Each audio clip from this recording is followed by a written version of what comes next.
Carl Denke entered the world on February 11, 1860. He was born into a family of German farmers.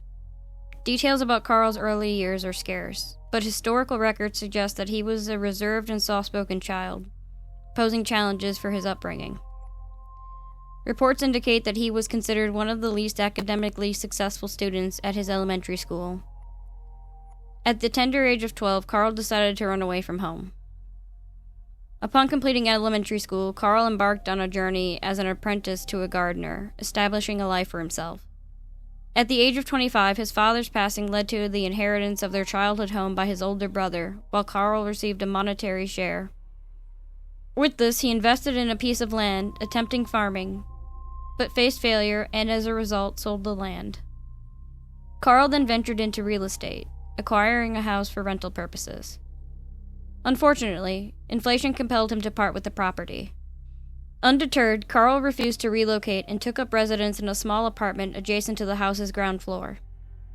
He obtained a vending license, operating a nearby shop specializing in leather goods and boneless meat, with widespread speculation that the latter may have included human remains.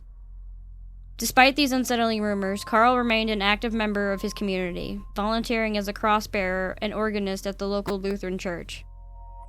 He earned the affectionate moniker Papa from the local community. However, in 1906, Carl severed ties with the church by resigning from his membership. For reasons shrouded in mystery, Carl Denke embarked on a chilling spree of murdering homeless vagrants and impoverished travelers. The grim account began with his first known victim, Ida Lorner, in 1903. Progressing along a sinister path, Carl claimed the life of 25-year-old Emma Sander in 1909. Notably, another individual, slaughterhouse worker Edward Troutman, initially faced accusations for Emma Saunders' murder, but was later exonerated in 1926 upon the revelation of the truth. The disturbing narrative culminated with Carl's last known victim, Rochus Paulick. Unsettlingly, Carl meticulously documented his gruesome acts in a ledger. Additionally, suspicions abound that he engaged in the macabre practice of selling the flesh of his victims, disguising it as pickled pork to unsuspecting customers. This grotesque aspect of his crimes added an alarming dimension to the horror of his actions. On December 21, 1924, Carl Denke enticed a homeless drifter named Vincent Olivier into his residence under the pretense of offering him 20 pfennig in exchange for writing a letter. Directed to Carl by a well-intentioned townswoman who knew him from his apparent charitable nature, Olivier found himself in a nightmarish situation. While seated at a desk with pen and paper, he grew perplexed as Carl dictated the derogatory phrase, "Adolf, you fat slob." In a chilling moment, Olivier witnessed Carl raising a pickaxe, poised to strike his head. Swiftly reacting, Olivier managed to evade the blow, sustaining a deep gash to the temple during the struggle to disarm Carl. Escaping through the front door, Olivier raised the alarm, proclaiming that a madman was attempting to kill him. Concerned neighbors responded, alerting the authorities. Initially, Olivier's account faced skepticism due to Carl's favorable reputation among the townsfolk. As a result, Carl was arrested on charges of vagrancy and panhandling. However, the judge insisted on a thorough investigation of Olivier's claims, leading to Carl's subsequent questioning. Tragically, before an interrogation could occur, Carl took his own life in a holding cell by hanging himself with an unspecified ligature, commonly reported as a handkerchief and/or shoelace. In the aftermath, a search of Carl's home revealed the horrifying truth of his crimes. Police discovered unidentified flesh carrying in tubs filled with brine, along with a box containing an assortment of human bones and pots storing human fat. Among the grim findings were items such as shoes, belts, braces, and shoelaces, crafted from tanned human skin. While the exact victim count remains unknown, Carl's ledger contained 31 recorded names, confirming at least 30 victims, including Olivier. However, the abundance of body parts in his residence led to estimates suggesting Denke's body count could be as high as 42 or even more. Jeanne Weber originated from a quaint fishing village in western France, departing for Paris at the age of 14. In the bustling city, she took on various humble jobs until her marriage in 1893. Unfortunately, her husband struggled with alcoholism, and in 1905 they faced the heart-wrenching loss of 2 out of their 3 children. During this challenging time, Weber found herself residing in a dilapidated tenement with her husband and their surviving 7-year-old son, all while grappling with her own struggles with heavy drinking. On March 2, 1905, Weber undertook babysitting duties for her sister-in-law. Tragically, one of the daughters, 18-month-old Georgette, succumbed to a sudden illness marked by strange bruises on her neck. The examining physician overlooked these signs, and Weber was entrusted with babysitting again on March 11th.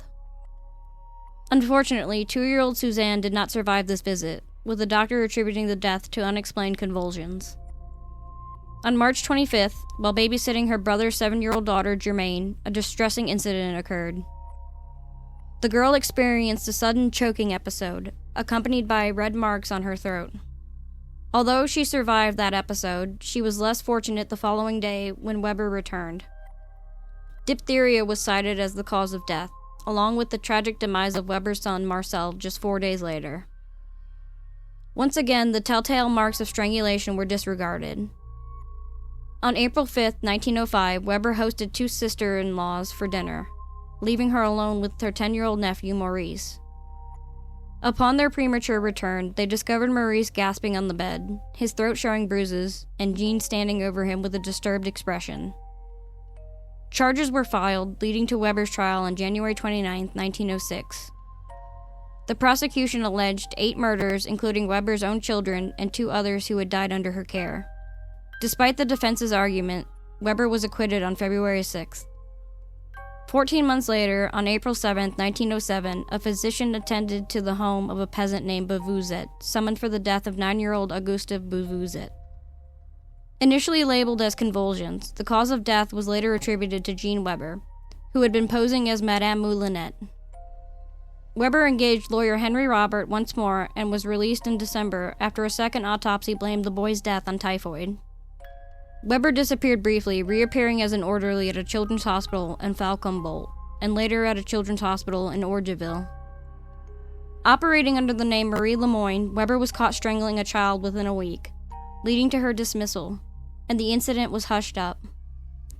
Back in Paris, Weber faced arrest for vagrancy, spending a brief period in an asylum.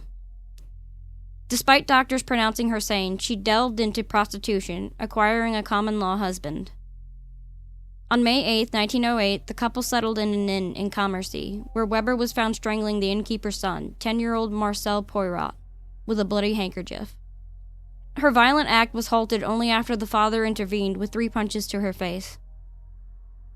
Facing murder charges, Weber was deemed insane on 25th of October, 1908, leading to her confinement in the Maryville Asylum. Accused of at least 10 murders, she endured a decade in captivity before tragically taking her own life through manual strangulation in 1918. Thanks for watching. If you enjoyed this video, please consider subscribing by clicking the red subscribe button below. And don't forget to ring that notification bell so you never miss an update. Your support means the world to us. Please give this video a thumbs up if you liked it. Thanks again for watching, and we'll see you in the next video.